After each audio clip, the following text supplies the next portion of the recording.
spotlight on the Normandy fighting has moved eastward.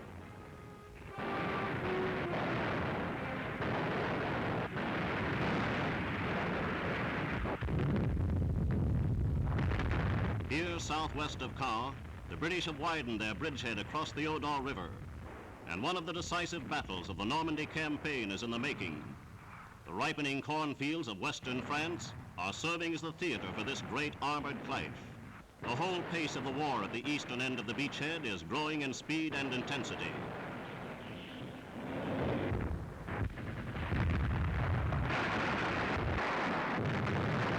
It is here the enemy has massed his panzer forces. Rommel, the defeated Nazi from Africa and Sicily, has thrown the elements of 7 armored divisions into the battle. But so far, these forces have been committed to the battle piecemeal, and he has nothing to show for his repeated counterattacks but dead tanks and dead defenders. Rommel is now face to face with his old desert foe, General Montgomery, and it's expected the Nazis' defeat in the desert will find its counterpart here in France.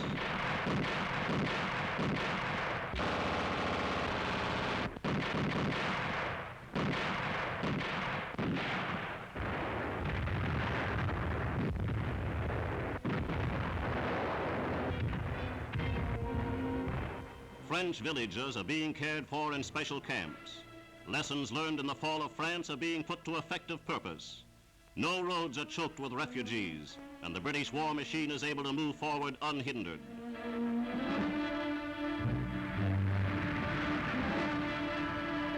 The swelling hordes of Nazi prisoners afford new proof of the growing vulnerability of Hitler's military machine. Youngsters 15 and 16 years of age are commonplace in this sector. Over the rich soil of Normandy, Montgomery's infantry probed new salients and consolidated its bridgehead. The wedge across the Odon River is posing an ever-increasing threat to the town of Caen. That rail and road junction is one of the most important enemy bastions in Normandy. It is being defended with determination.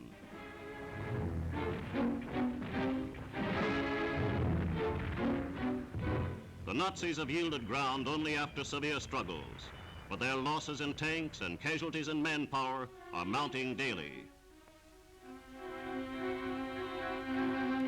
The so-called flail tank, pictured here for the public for the first time, is clearing minefields with record speed. Its flying chains dig them out and explode them without harm to the tank or its personnel.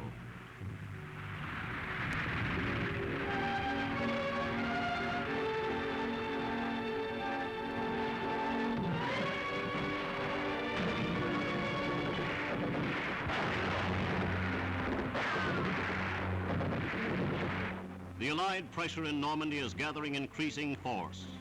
This is a mighty task ahead, but it will be fulfilled. The liberators have been trained and equipped magnificently. They pour onto the battlefield with confidence in their ability and in their cause.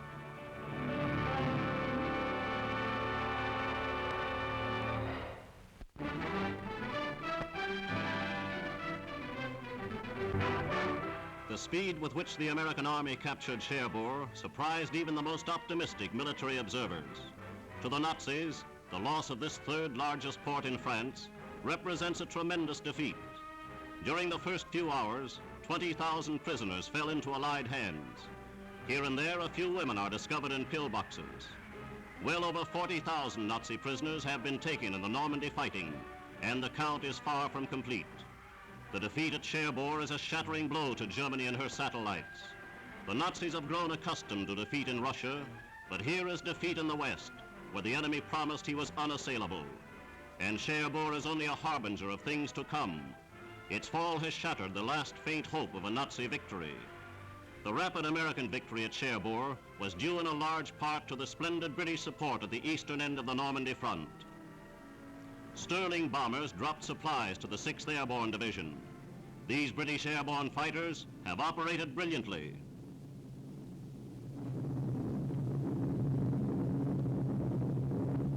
Often they attacked behind the German lines, destroying vital Nazi defenses.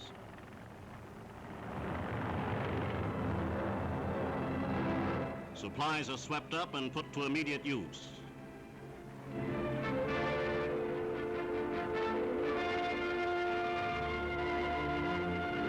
Equipment containers are rushed by jeeps to waiting units. American Air Force pictures reveal the devastating effect of United States bombings. Pillboxes, gun emplacements, and other concrete defenses were destroyed. Also destroyed was the Nazi dream of the fortified line. Here is evidence indeed of the irresistibility of combined air and ground operations. No fortified line anywhere, no army on earth could withstand the merciless explosive power the Allies are now able to turn on the enemy.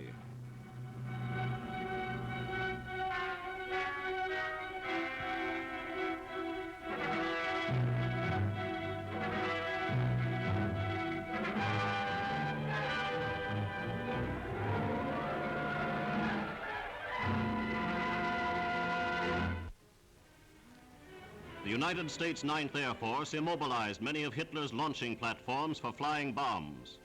Southern England is thankful indeed that these sites fell to the Americans before they were put to use. One enormous installation has a main ramp 750 feet long and 70 feet wide. Reinforced concrete 50 feet thick would have required powerful Allied bombing attacks. It was not yet completed when the Germans were driven out. The Germans boasted that this giant launching platform was intended for flying bombs directed against America. Be that as it may, it is obvious the psychology of the United Nations is far beyond Nazi understanding. The German High Command entertained the serious conviction that the flying bomb would force the Allies to pull their aerial punches. How ludicrous this conviction must seem to the Germans now as the Allied offensive on continental Europe gains momentum.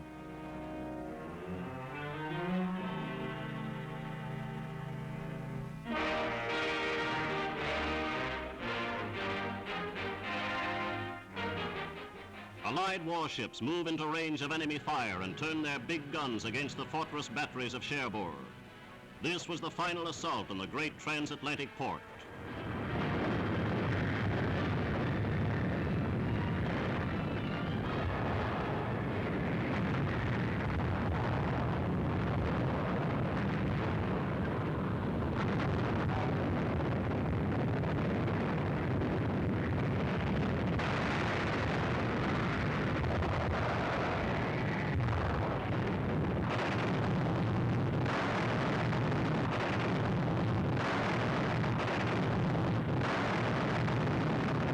Inside Cherbourg, General von Schlieben had ordered his men to resist to the death.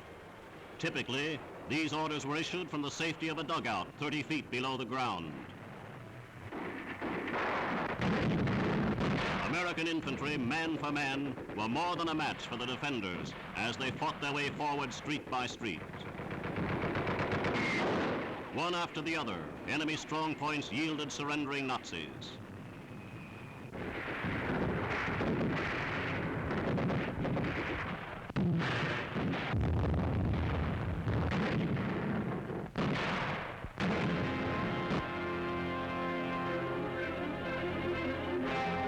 Here are Hitler's military bullies in their hour of utter defeat.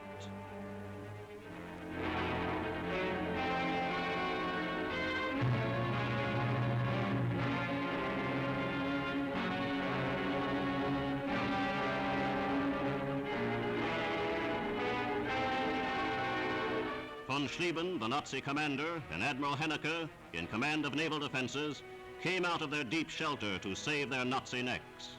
But the troops had been told to fight on hopelessly to the death. It was the privilege of Major General Collins of the United States Army to receive von Schlieben's capitulation, one of the most significant since the Allied Western Campaign began.